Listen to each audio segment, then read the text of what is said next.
History says only 2 atomic bombs were ever used. History is missing one. There was a third. It was built. It was armed with a heart of plutonium, and it had a target. It never left America, and it killed anyway. May 21st, 1946, Los Alamos, New Mexico. A secret laboratory in the desert. 8 men stand around a steel table. On it sits a small grey sphere, warm to the touch, day and night. The man at the center holds 2 things: half of a metal shell and an ordinary flathead screwdriver. At exactly 3:20 in the afternoon, the screwdriver slips. The room flashes blue. A wave of heat rolls across their skin. Nobody screams. Nobody runs. The man at the table calmly says, "Mark exactly where you're standing," because he already knows what the blue light means. He has 9 days to live. To understand why, we go back 1 year. August 1945. America has just dropped 2 atomic bombs on Japan, Hiroshima, Nagasaki. What almost nobody knew: a third bomb was already moving down the assembly line. Its heart already existed.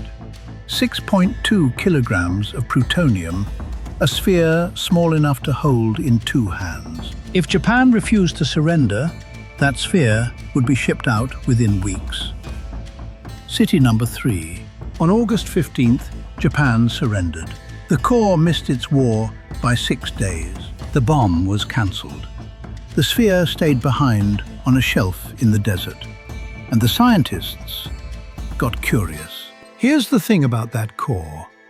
It sat just below critical, the tipping point where a nuclear chain reaction runs away on its own. Bounce enough escaping neutrons back into it, and it crosses that line. The experiments probing that line had a nickname: tickling the dragon's tail. August 21st, 1945, 6 days after the surrender. A 24-year-old physicist, Harry Daghlian, is experimenting on the core. Alone, at night, against every rule. He stacks tungsten bricks around the sphere, one by one, listening to the neutron counters climb. The last brick hovers over the top and slips from his hand. It lands dead center. The core goes supercritical. A blue glow wraps the sphere. Daghlian tears the brick off with his bare hand. Too late. 25 days later, he's dead. The security guard sitting nearby that night, leukemia, years later. The core's count had already started. So the lab shut the experiments down, right? No, they kept going. Enter Louis Slotin. Slotin was brilliant, fearless, and famous for one party trick: taking that same core to the very edge of critical, by hand. His method? Lower a metal dome over the sphere to bounce the neutrons back, while holding one tiny gap open, with the tip of a screwdriver. That gap, a few millimeters wide, was the only thing letting enough neutrons escape. The only brake on the reaction, a screwdriver held by a human hand. Protocol demanded safety spaces so the dome could never close completely. Slotin didn't use them. Enrico Fermi reportedly warned him, "Keep this up and you'll be dead within a year." Fermi said it 11 months before May 21st. That afternoon was meant to be Slotin's last demonstration. He was leaving the project, showing his replacement how it's done, 7 colleagues watching. The dome came down. The counters ticked faster. And then, you already know. 3:20 p.m., the slip. The dome snapped shut. In a fraction of a second, Slotin absorbed roughly 1,000 rads, several times the lethal dose. He tasted it, sour, metallic. His left hand burned from the inside. He flipped the dome off the core and killed the reaction. For everyone else in that room, it was over. For him, it had just begun. Because his body, hunched over the sphere, had become a shield. It soaked up the radiation meant for the men behind him. All 7 walked out of that room. Then came the chalk.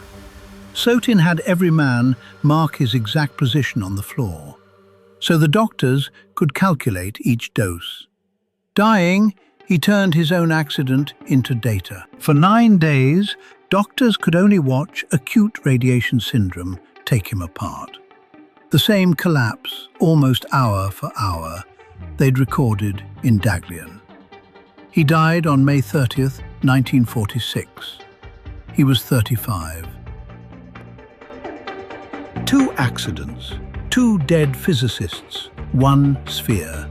The scientists finally gave it a name, the Demon Core. The military still had plans for it, a nuclear test at Bikini Atoll that summer. But after Slotin, the core was too radioactive to handle. So, in the summer of 1946, they melted the Demon Core down and folded it into other bombs. It simply vanished, and hands-on experiments were banned forever. From then on, machines did the touching, with humans a quarter-mile away. The 3rd atomic bomb was never dropped. No city ever burned beneath it. But its heart killed anyway. Quietly, 1 scientist at a time, in the very lab that built it. Some weapons don't need a war. If this story got you, please like, subscribe and share. Thank you for watching, and there's a new What If every week.